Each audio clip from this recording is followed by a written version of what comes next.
오늘부터 고난주간이 시작이 됩니다. 그래서 오늘 주일은 종려주일이라고도 하고 고난주일이라고 부르기도 합니다. 우리 기독교 입장에서 보면 1년 중에서 이번 주간이 가장 경건해야 하고 또 엄숙하며 장엄하고 뜻있는 주간에 해당이 된다. 이렇게 보시면 되겠습니다. 그래서 오늘 이 시간에는 본문 말씀을 중심으로 해서 십자가를 지고 가는 삶, 십자가를 지고 가는 삶에 대하여 말씀을 드리도록 하겠습니다. 고난주간 첫날, 바로 오늘입니다. 오늘은 종려주일 혹은 고난주일 이렇게 부릅니다. 둘째 날 월요일은 예수님께서 예루살렘 성전을 방문하신 날입니다. 셋째 날 화요일은 예루살렘 성전을 내려다 보시며 눈물 흘리신 날이다. 이렇게 보시면 됩니다. 네 번째 날 수요일은 십자가를 지시기 전 제자들과 함께 휴식하신 날로 알려져 있습니다. 다섯째 날 목요일은 제자들의 발을 씻기시면서 성 만찬을 거행하신 날입니다. 그리고 여섯째 날 금요일은 고난주간, 고난 중에 최절정의 날이다.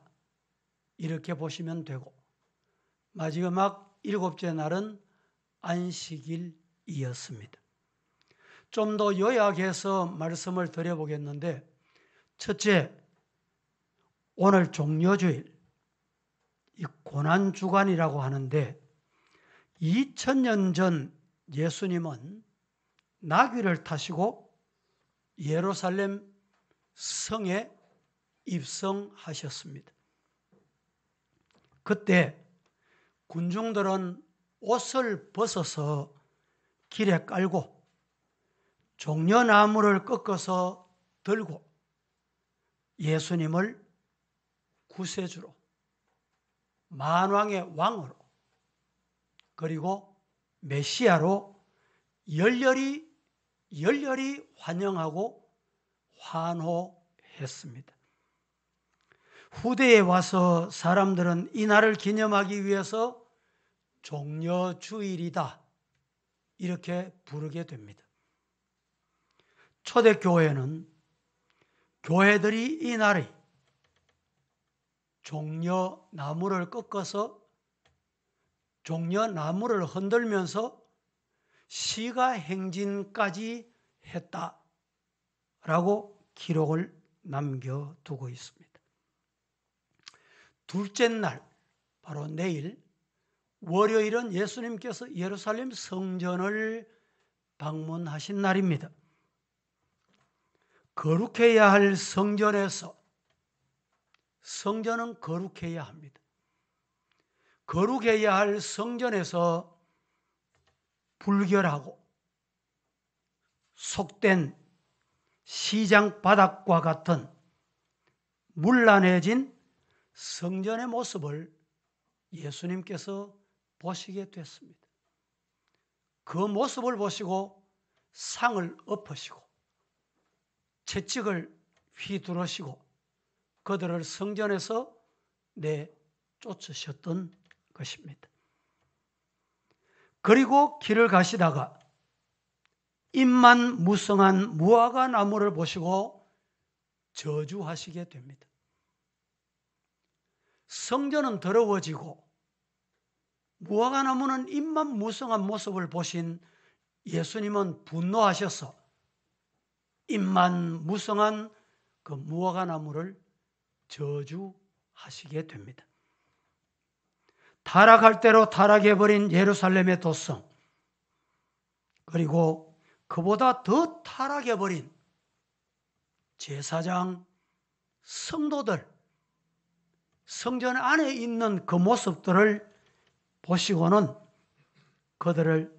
그들에게 쏟을 저주가 아마 이 무화과나무에 쏟지 않으셨는가 라고 할 정도로 말입니다.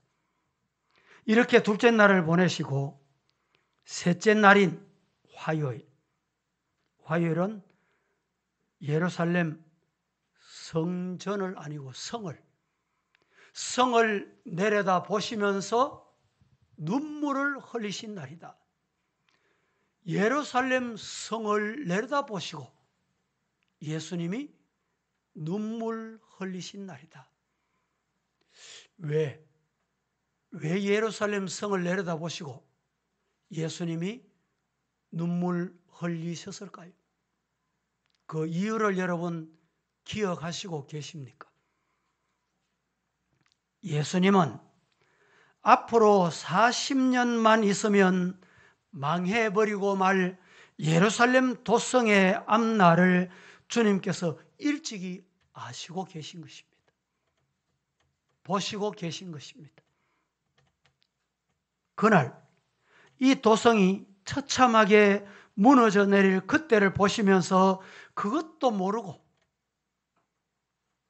흥청망청 소리 지르고 자기들의 즐거움을 쫓아 살아가는 그들의 우매한 백성들의 모습을 바라보시고 예수님은 그 마음이 심히 안타까우셨던 것입니다. 결국 그 도성은 기원 70년에 로마의 디도 장군이 이끄는 군대에 의해서 처참하게 무너져 내리고 불타게 됩니다.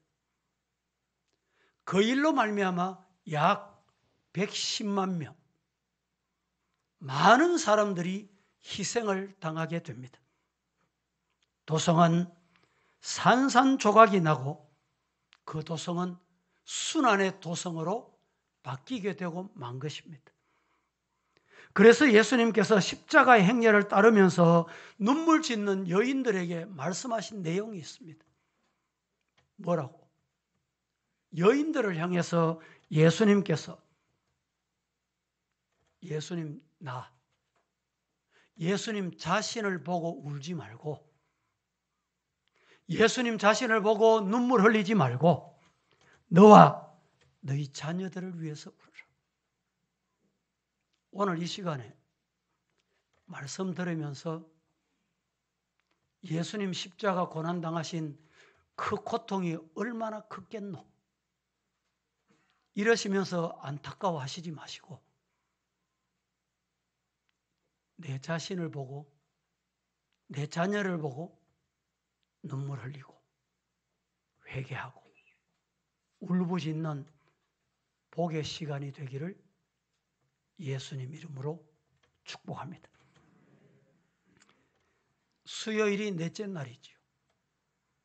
수요일에는 십자가를 지시기 전 예수님께서 유일하게 십자가를 앞에 놓고 하루를 제자들과 휴식하시게 된 날입니다. 그런데 이날 또 예수님을 따라다니면서 예수님의 제자 노릇했던 자 중에 하나 가룟 유다가 있습니다. 이 가룟 유다는 열심히 돌아다니면서 예수님 자기의 스승을 팔기 위해서 흥정하고 다니고 얼마 줄 거냐? 그날이 바로 예수님이 모처럼 휴식하신 날이었던 것입니다. 다섯째 날인 목요일에는 제자들의 발을 씻기신 날입니다. 성만찬을 거행하신 날이기도 합니다. 그래서 이 목요일을 발 씻기신 목요일이다 해서 세족 목요일 이렇게 부르기도 합니다.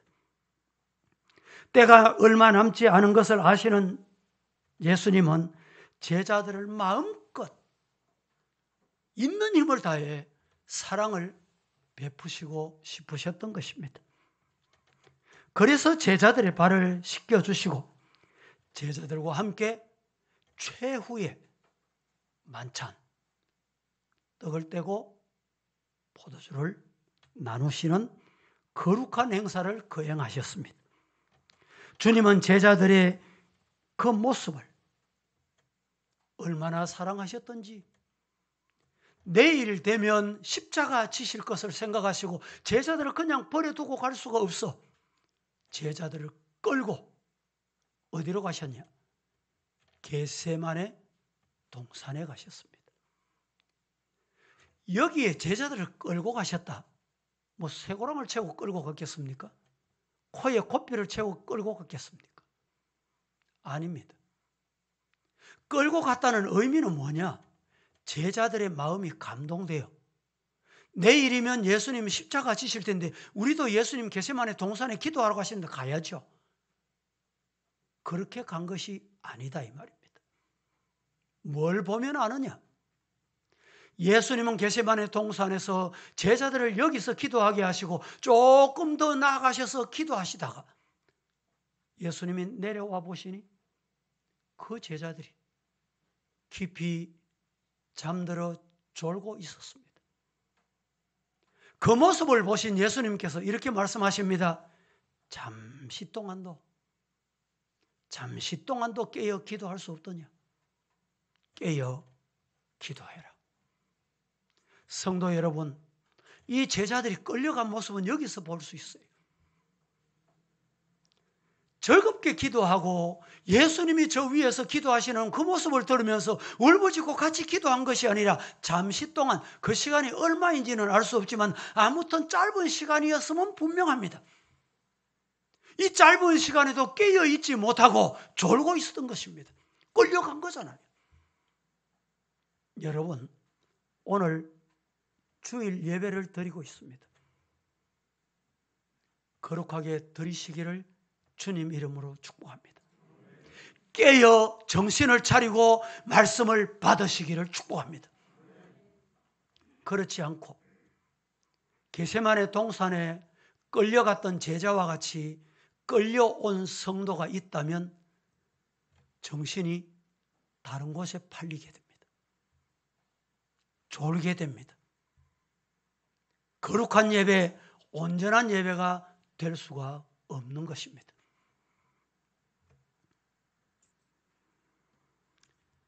다음, 여섯째 날 금요일은 고난주간. 고난주간 한 주간 중에 최고의 절정의 날이라고 말합니다. 이 날이 예수님이 고난 당하신 날입니다. 이날 예수님 체포됐습니다. 체포돼서 어디로 갑니까? 가야바 앞에 갑니다. 가야바 앞에 가서 신문을 받으시게 됩니다. 그리고 이 가야바는 자기의 책임을 전가시키기 위해서 다시 빌라도 법정으로 보냅니다. 빌라도 법정에서 예수님이 또 신문을 받으십니다. 마침내 빌라도도 예수님의 죄를 찾지 못했다. 어쩌면 좋을까? 유월절 전례를 따라서 죄인 하나를 놓아주는 이 전례에 따라서 예수님을 놓아주면 어떻게 했느냐? 그때 군중들, 시민들, 이 자리는 성도들이 모여서 성도들이라고 할게요. 어리석고 미련한 자들은 아닙니다. 예수님 십자가에 못 박으세요. 좀 과격한 말로 할까요? 예수님을 죽이세요. 소리 질러 댑니다. 이 군중들에게 가시관을 예수님은 쓰여지게 됩니다. 붉은 제수복을 입으시고 십자가를 지시고 드디어는 골고다 언덕으로 오르시게 됩니다. 이 날이 AD 29년 니산월 15일 아침 9시였습니다. 아침 9시에 못 박히셔서 자그마치 6시간 동안 예수님이 고생하시다가 최후 오후 3시에 운명하심으로 예수님은 인생의 삶을 끝내시고 십자가 위에서 돌아가십니다. 그날이 바로 성금요일입니다. 그리고 토요일이 됩니다. 토요일은 우리가 아는 대로 안식일입니다. 모든 유대인들은 이 날을 쉬었습니다. 예수님은 금요일 저녁에 매장됩니다. 그리고 토요일에 무덤에서 지나시고 제3일 안식 후 첫날, 오늘 시대로 말하면 주일, 새벽에 예수님이 사망 권세 깨뜨리시고 무덤의 문을 여시고 부활의 승리의 영광에 동참하게 됩니다. 모든 악의 권세를 물리치시고 모든 부정적인 것들을 극복하시고 모든 부조리들을 일소하시고 보란듯이 우리 예수님은 살아나셨습니다. 그래서 다음 주일 새벽이 되면 우리는 어김없이 부활 예배를 드리게 되는 것입니다. 이후 이 세상의 모든 그리스도인들은 이 날을 주님의 날, 그래서 주님의 날로 선포하고 이 날을 주일, 부활하신 주님이 주인 되는 날이다. 그래서 이 날을 주님 앞에 우리는 예배로 드리게 된 것입니다. 이렇게 해서 우리는 기독교를 말할 때 빼놓을 수 없는 게 있습니다. 기독교를 말할 때 잊을 수 없는 게 있어요. 그게 뭐냐? 십자가입니다. 여기서 우리가 아셔야 할 게 있습니다. 십자가는 장식품이 아닙니다. 십자가는 결코 아름다운 것도 아닙니다. 한마디로 사형틀입니다. 통나무 둘, 한 3m 되는 크기의 길이와 그보다 조금 짧은 또 통나무 하나를 겹쳐서 십자가를 만들어서 거기에다가 죄수를 매달아 사형시키는 사형틀이 바로 십자가였습니다. 십자가는 통나무 2개를 엮어서 세워서 흉악 죄수를 죽이는 사형틀입니다. 그런데 십자가에 매달아서 피를 말리고 땀을 말리고 물을 말려서 죽이는 사형틀입니다. 여러분 중에 혹시 극한 어려움을 당하면 피가 마른다, 이런 말을 들어보셨습니까? 해보셨습니까? 이 십자가는 바로 이렇게 말려 죽이는 형틀입니다. 사형틀입니다. 바로 이 사형틀에 우리 구세주 예수님께서 달려 죽으신 것입니다. 로마가 훗날 기독교를 국교로 받아들이고 한 10년쯤 지났을 쯤에 화폐에다가, 지금은 세계 통용 화폐는 달러입니다. 어디에 가도 어떤 나라도 달러로 환산합니다. 우리나라도 한화, 우리가 쓰는 한화를 쓰지만 이 한화를 세계적으로 대화를 할 때는 환전시켜서 합니다. 여러분, 우리나라 GNP가 얼마나 그럽니까? 3만 불이다, 3만 달러다, 이렇게 표현합니다.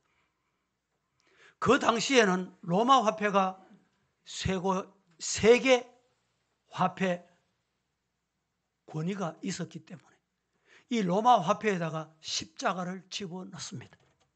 그리고 한 30년쯤 지난 이후에는 고난당하고 어려움 당하다가 세상을 떠나게 되면 그 사람의 관에다가 십자가를 그려서 넣어줬습니다. 이분이 십자가를 잘 지고 가신 분이다, 이런 의미로 말입니다.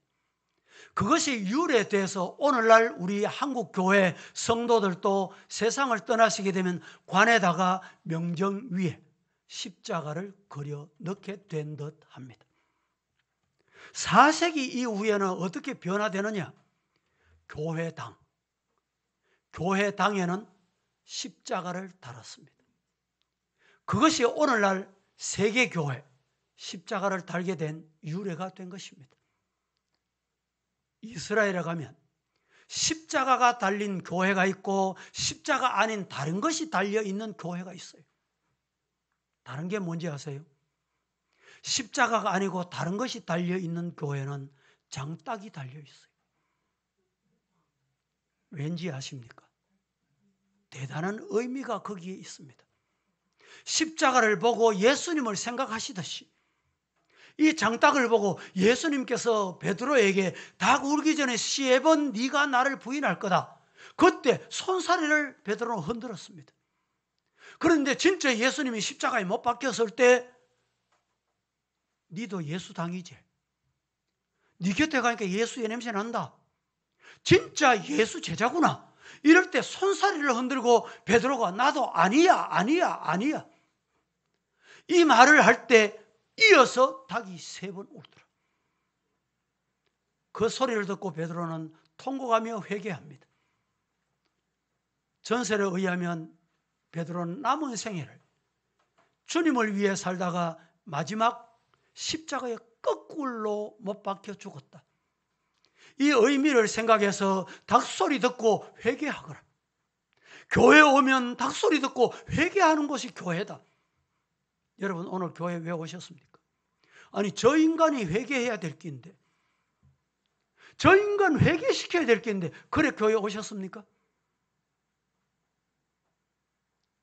교회 예배드리다가 말씀을 듣다가 주님의 음성이 내게 들려지고 내 자신을 가슴 치면서 회개하는 성도가 되기를 예수님 이름으로 축복합니다. 십자가는 그 뒤부터 사람들에게 고난의 표시로 십자가 이렇게 부르게 된 것입니다. 바울 사도에게 가시가 있었습니다. 질병이 있었습니다. 이것을 일컬어서 십자가다, 이렇게 표현하기도 합니다. 오늘 우리들도 어려움에 직면하게 되었을 때 십자가를 주셨다, 흔히 이렇게 말하기도 합니다. 근심거리가 생겼을 때 많은 사람들은 내게도 십자가가 있다, 이렇게 표현합니다. 그래서 그런지 집집마다 가보면 십자가 없는 집이 없습니다. 겉으로 보기는 평안해 보이고 겉으로 보면 십자가가 없는 듯 보이는데 깊이 들여다보면 십자가 없는 집이 없고 십자가 없는 사람이 없더라, 이런 말입니다. 성도 여러분, 그래서 주님은 내 십자가를 지고 가거라. 이 자리에 우리 성도들이요, 주님이 주신 십자가라면 지고 가겠습니다. 아멘 하실 수 있기를 예수님 이름으로 축복합니다. 어떤 사람은 마음속으로 생각하기를 내 십자가는 너무 무거워, 예수님 왜 이렇게 무거운 십자가를 주십니까? 이런 성도도 없지 않을 것입니다. 얼핏 보면 남들은 모두 십자가가 없는 것처럼 보입니다. 있어도 그 십자가가 가벼워 보입니다. 내게만 제일 무거운 십자가가 주어졌다가 불평하시는 분 없습니까? 오늘 이 시간 주님이 말씀합니다. 내게 메워준 십자가 내가 지고 가거라. 잘 지고 가셔서 주님께서 메워진 십자가 끝까지 지고 가는 믿음의 성도가 되기를 예수님 이름으로 축복합니다. 누가복음 22장 39절 이하에 보면 예수님의 모습을 훤히 영화 필름을 보듯이 보는 장면이 나타납니다. 겟세마네 동산에 예수님이 올라가셨습니다. 오늘 밤이 지나면 날이 밝으면 제자의 3년 동안에 예수님의 돈주머니를 책임지고 따라다니던 그 제자에 의해서 팔리게 되고 체포가 되실 텐데 예수님은 그걸 훤히 보시는 거예요. 지금.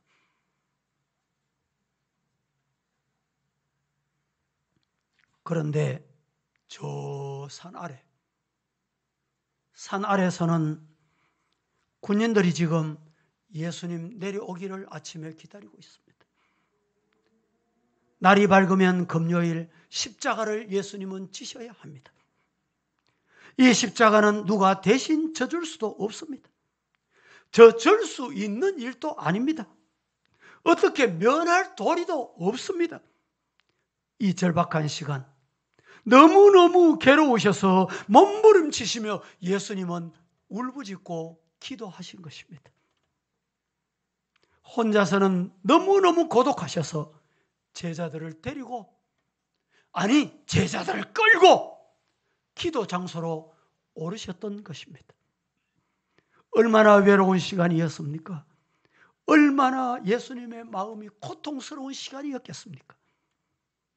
그런데 함께 힘이 되어야 할 제자들은 그 곁에서 졸고만 있었다는 말입니다. 십자가에 달리신 예수님, 얼마나 처절하고 외롭고 고독하신 자리입니까? 십자가에 달리신 예수님은 최후에 이런 말씀을 합니다. 엘리, 엘리, 라마 사박다니. 나의 하나님, 나의 하나님, 어찌해서 나를 버리십니까?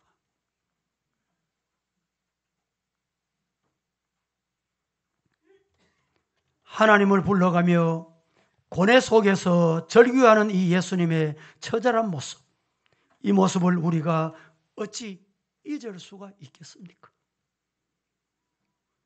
그곳이 누구를 위한 고난이며 누구를 위해 흘리는 피며 누구의 아픔을 대신하셔서 이렇게 고통당하십니까? 여러분, 오늘은 어떤 날입니까? 바로 이 고난주일 예배를 드리고 있는 날입니다.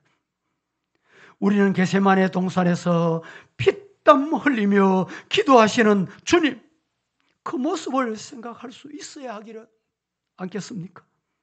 그리고 십자가 위에서 죽어가며 부러지는 고뇌에 찬 저 절규의 소리를 영적인 귀가 열려 들을 수 있기를 주님 이름으로 축복합니다. 독생자의 저 절규하는 소리를 들으신다면 끝까지 십자가 잘 지고 가는 저와 여러분 되기를 다시 한번 예수님 이름으로 축복합니다. 이 시간에 십자가를 지는 삶은 어떤 삶인가? 십자가를 지는 삶이란 어떤 삶을 말하는가? 제가 여러분에게 간단하게 말씀을 드리고 맺고자 합니다. 첫째, 십자가를 지고 가는 삶이란 자기를 부인하라. 자기를 부인하는 삶입니다. 여러분, 이렇게 말하면 좀 막연합니다. 자기를 부인한다는 말이 도대체 뭡니까? 자기를 부인한다는 뜻이 무슨 뜻입니까? 가르쳐 드릴게요. 자기를 부인한다는 말은 두 가지 의미가 담겨 있습니다. 첫째는 교만하지 마라. 교만하지 마라. 교만을 버려라. 하나님 앞에서, 사람들 앞에서, 그리고 교회 생활할 때 성도 여러분, 교만하지 마시기를 예수님 이름으로 축복합니다. 하나님은 교만한 자는 패하시고 겸손한 자에게 은혜를 주신다 했습니다. 하나님이 은혜 주실 때 은혜 받을 수 있는 자리로 나가기를 예수님 이름으로 축복합니다. 잠언 이렇게 말합니다. 9장 12절에 내가 만일 지혜로우면 그 지혜가 네게 유익할 것이나 네가 만일 거만하면, 이 말을 헬라어에 가깝도록 번역하면 교만하면, 거들대면, 목에 기부수하면 홀로 해를 당할 기다. 해가 찾아온다. 누구에게? 교만하면. 말씀 앞에 말씀하옵소서. 종이 듣겠나이다. 이것이 겸손한 모습이에요. 성경 한 곳 더 봅니다. 잠언 27장 1절. 너는 내일 일을 자랑하지 말아라. 하루 동안에 무슨 일이 일어날는지 네가 알 수 없다. 인간은, 사람은 내일 무슨 일이 일어날는지 아무도 모릅니다. 오래전에 성도 여러분, 저 성주에 우리 교회가 수련관 짓겠다고 4만 평 땅을 샀습니다. 교회가 수련관 짓기로 결정을 했습니다. 토목 공사를 시작했습니다. 그런데 성주에 이상한 소문이 들기 시작해요. 저 산에 서부교회 환자 수용소 들어온다. 여러분, 소문 나면 확인하세요. 소문 듣고 가다가 나도 망합니다. 그래서 성주 그 주변에 있는 시민들이 데모를 하고 야단이 난 거예요. 추적해서 확인을 해보니까 그 당시에 다음 해가 되면 시의원을 선출하는 지방선거가 2회째 있었어요. 그 지도자라는 분이 그걸 내가 막아가지고 재선돼야 되겠다, 이런 의도가 그 속에 숨어 있은 거예요. 제가 개인적으로 만났습니다. 당신 이러면 하나님이 기뻐 안 해. 그 사람이 그 당시에 제가 기억하기로 나이 한 50 중반쯤 됐습니다. 거기에서 유명한 약사예요. 그래서 시청에, 군청에 만나가지고 우리 교회에서 장학회를 이렇게 도와주고 성주 시민을 이렇게 하고 절대 환자 수용소 아니라고. 안 되는 거예요. 안 돼. 그래서 우리 교회는 하나님의 뜻인가 보다. 그리고 수련관을 취소했습니다. 참 하나님의 은혜가 얼마나 놀라우지요. 요사이 수련관 되는 데 있습니까? 다 문 닫아요. 그거 하나님의 은혜예요. 그런데 여러분 기억하세요. 앞장서서 의원 한 번 더 해먹겠다고 교회를 그렇게 반대하던 인간이 그 다음에 4월인가 6월인가 재선하겠다고 하다가 12월 달에 하나님이 그를 데려가 버렸어요. 저는 목회하면서 교회는 하나님이 주인이다. 하나님의 뜻이 있다. 회개할 자는 회개하고 하나님이 어떻게 뜻을 이루는지, 교만하면 하나님은 절대로 기뻐하시지 않습니다. 보세요. 그 사람이 그렇게 생명 끝날 줄 알아서 뭐 때문에 그렇게 야단 법석 지켰겠어요? 내일은 아무도 모릅니다. 그래서 교만하지 말라는 말이에요. 하나님은 말씀합니다. 야고보 4장 12절 같이 한번 봉독해 보겠습니다. 화면 보시고 다 같이 시작. 법조와 재판관은 오직 한 분이시니 능히 구원하기도 하시며 멸하기도 하시느니라. 너는 누구에게 이웃을 판단하느냐? 입법자, 재판관은 한 분이다. 한 분인데 능히 구원하기도 하시고 멸하기도 하시는 분은 한 분이다. 재판관은 한 분이. 그런데 그 다음 말씀이 대단히 중요합니다. 너는 누구이기에 이웃을 판단하냐? 이 말이 무슨 말인지 아세요? 너는 왜 내 자리에 앉아 있노? 네가 왜 하나님 자리에 앉아 있노? 네가 왜 하나님의 자리를 빼앗노? 이 말이야. 여러분, 사람을 정죄하는 건 마음대로 하시면 안 돼요. 재판을, 판단을 아무나 하는 게 절대 아닙니다. 그래서 저는 늘 중요하게 판단할 때 중요하게 생각하는 거예요. 앞 사람 얘기도 듣고 뒤 사람 얘기도 듣고 오른쪽 얘기도 듣고 왼쪽 얘기도 듣고. 여러분 보세요. 나라가 왜 이렇습니까 지금? 오른쪽에 있는 사람은 오른쪽 얘기만 들어요. 왼쪽에 있는 사람은 왼쪽 얘기만 들어요. 그러니 나라가 이런 거예요. 저는 카톡이 자꾸 탈퇴를 하고 탈퇴를 해도 막 자꾸 초대를 해요. 막 초대하는 사람 많아요. 그래 진동으로 해놓고 한 번씩 봅니다. 거기에 보면 우측 사람도 많고 또 좌측 사람도 꼭 저를 또 초청해. 두 개 다 봅니다. 저는. 우측이라고 다 잘하고 있습니까? 나라가 지금. 좌측이라고 무조건 또 잘하고 있습니까? 양쪽 다 봐야 돼.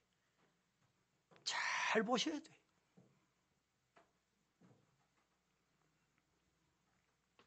시편 101편 5절 시작. 이웃을 눈이 헐떡는 자를 놓고 마음이 교만한 자를. 자, 이 말씀이 성경 말씀이잖아요. 성경 말씀은 믿어야 돼요. 따라야 돼요. 뭐라고 말합니까? 자기의 이웃을 은근히 헐뜯어. 은근히 헐뜯는 자를 하나님이 어떻게 하신다? 멸하신다. 눈이 높고 마음이 교만한 자를 내가 용납하지 아니한다. 말씀 받으시기를 주님 이름으로 축복합니다. 어거스틴이 아주 유명한 말을 남깁니다. 어거스틴이 한 말이 이렇습니다. 자, 화면이 떴네요. 같이 한번 읽어보세요. 시작. 천사보다 눈물 흘리는 죄인이 더 좋다. 교만한 천사보다 눈물 흘리는 죄인이 더 낫다. 정말 귀한 말입니다.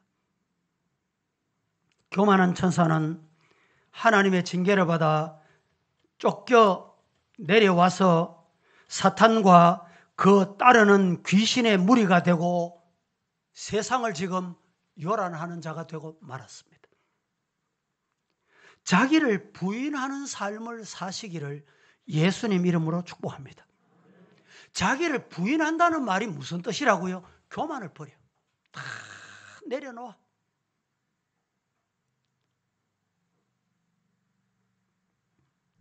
또 두 번째는 자기를 버려라. 이 말이 무슨 말이냐? 첫째는 교만을 버리는 거고, 교만은 버리는 것이 자기를 부인하는 거예요. 둘째는 자기를 버린다, 자기를 죽인다. 이 말은 무슨 말이냐? 겸손한 자. 겸손하거라. 우리 성도 여러분, 겸손한 성도가 되기를 예수님 이름으로 축복합니다. 성경에 보면 겸손이 뭔지 시편 116편 6절 여호와께서는 순진한 자를 지키시나니 내가 어려울 때 나를 구원하셨도다. 따라 하십시다. 여호와께서는 순진한 자를 어떻게 지키신다. 순진한 게 뭡니까? 성경에 하라면 하고 가라면 가고 앉으라면 앉고 우로 가라면 가고 좌로 가라면 가고 네 가고 싶지? 그래도 성경이 가지 마라 하면 안 가고. 그런 모습 보면 사람이 아니 지금 가야 될 텐데 저 양반 참 어리석다. 왜 안 가노? 아예 안 가. 이런 생각 들 때 있죠. 그래도 사람이 그래도 하나님이 말씀이 가지 마 그래. 입 닫으래. 순종해래. 그게 순진한 겁니다. 순전한 거예요. 순수하고 온전한 거다 이 말입니다. 이런 성도 되기를 예수님 이름으로 축복합니다. 야고보 4장 10절 보세요. 뭐라고 말합니까? 주 앞에서 낮추라. 그리하면 주님이 너를 높여주신다. 주님 앞에 힘줄 거 아무것도 없습니다. 교회 와서 힘줄 거 없어요. 힘줄 거 없다니까. 여러분 목사라고 힘줄 게 있는 줄 압니까? 아무 힘없는 인간이 목사입니다. 목사는 이쪽에서 치면 일로 받고 이쪽에 치면 일로 밀리고 등을 밀면 또 밀리고 아이가 밀어도 밀리고. 여러분 교회에서 하나님 앞에 여러분들의 삶이 어떠해야 하는지 성경에서 배우세요. 교회 오면 낮아지고 자기를 낮추시기를 예수님 이름으로 축복합니다. 그리하면 주님이 높여주시는 거예요. 주님.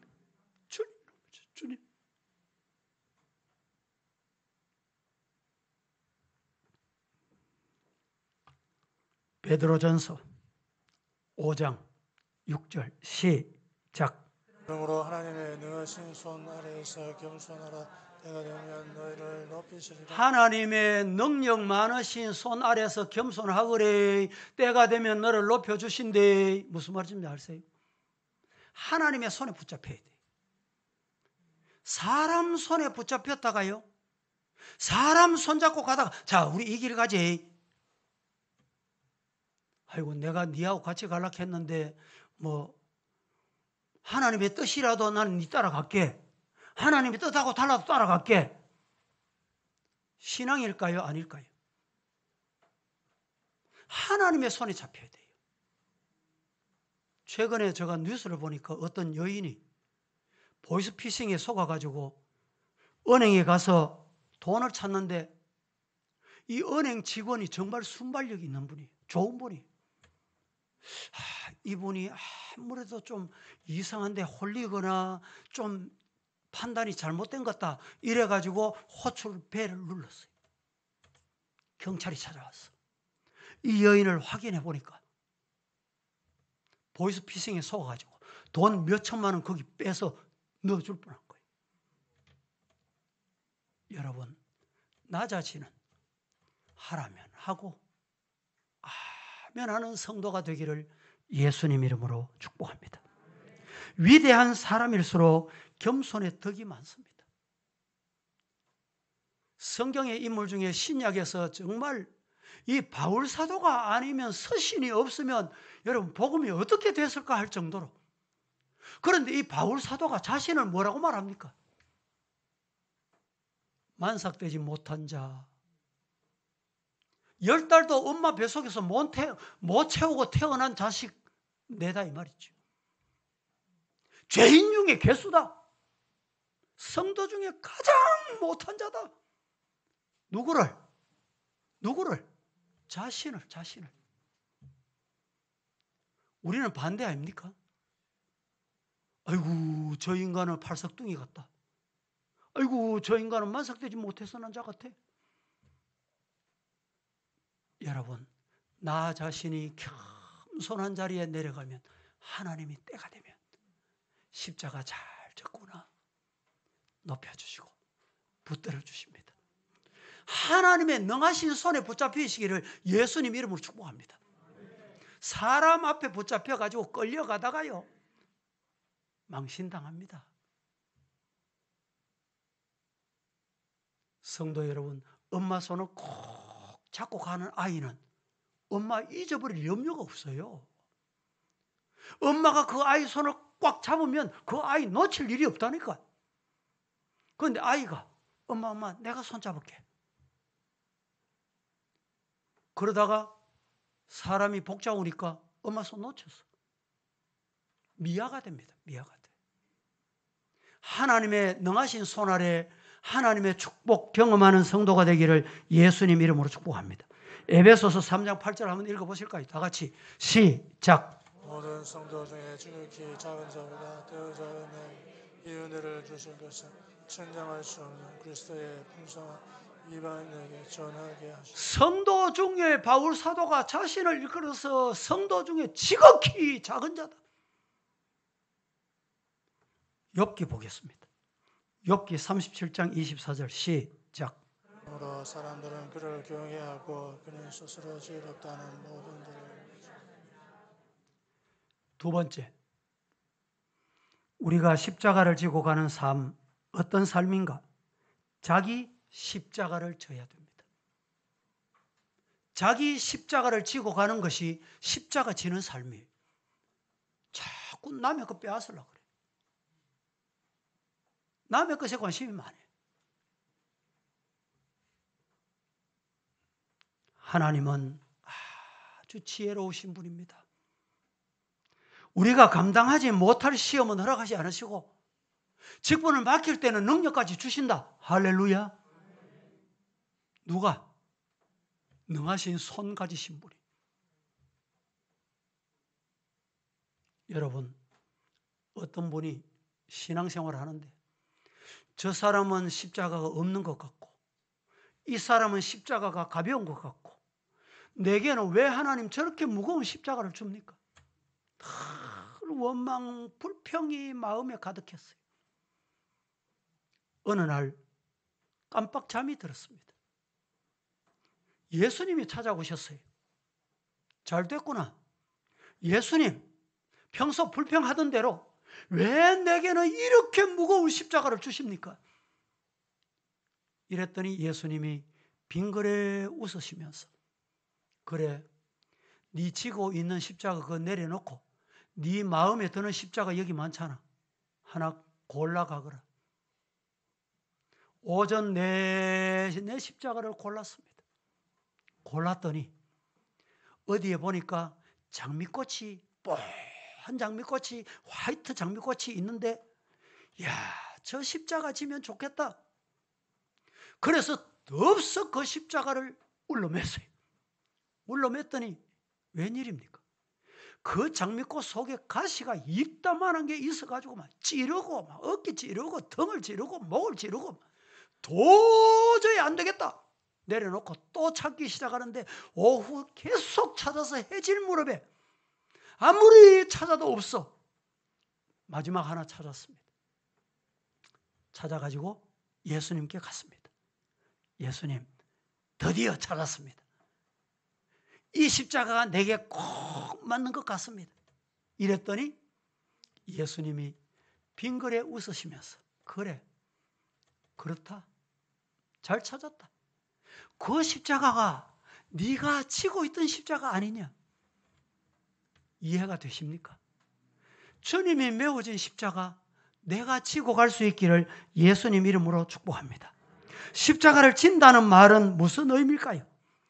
무조건 고생하면 된다는 뜻이 아닙니다. 하나님의 뜻이면 아멘 하실 수 있기를 주님 이름으로 축복합니다. 저는 우리 장로님들이 여기에 기도할 때마다 하나님 성전 빨리 짓게 해주세요. 그 짓는 게 하나님의 뜻이다면 순종하면 돼요. 순종하면 된다니까.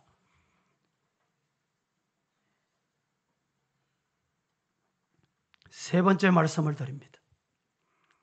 여러분, 십자가를 지고 가는 삶이 어떤 삶이냐? 이 마지막 말씀이 대단히 중요합니다. 십자가를 지고 가신 예수 그리스도를 쫓아가야 돼. 십자가를 지고 내가 하고 싶은 대로 가면 안 돼. 내 하고 싶은 대로 하면 안 돼. 예수님이 십자가 지고 가신 방법대로 우리도 예수님 십자가 지고 가신 그거 보고 따라가자, 쫓아가자. 그렇게 되기를 예수님 이름으로 축복합니다. 십자가를 지되 예수님 따라가야 돼. 예수님은 십자가를 어떻게 지셨는지 아십니까? 예수님이 십자가를 어떻게 지고 가셨습니까? 생명이 다할 때까지 물 한 방울, 땀 한 방울, 피 한 방울 남기지 않으시고 다 쏟으시면서 십자가 지셨습니다. 성경 한 권 볼까요? 레위기 17장 11절 시작. 제 생명은 피에 있습니다. 내가 이 피를 너희에게 주어 제단에 뿌려 너희의 생명을 위해 속죄하게 하였노. 생명이 피에 있으므로 피가 죄를 속하느니라. 생명은 피에 있다. 좀 부끄러운 얘기지만 여러분, 하나님이 우리 교회 땅 주고 돈 주니까 성도들 뭐라 합니까? 돈대로 짓자. 헌금 안 해도 된다. 여러분, 교회는 피, 땀, 눈물 없으면 안 됩니다. 성도들이 정신을 차리고 말씀 앞에서 여러분, 내가 죽어야 돼요. 그때가 언제일지 저는 기도합니다.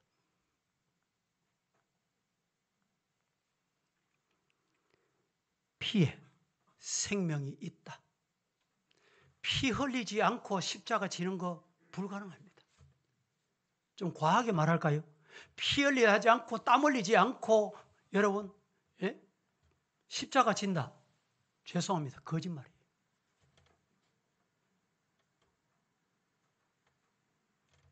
예수님께서 본을 보이신 대로 따라가자.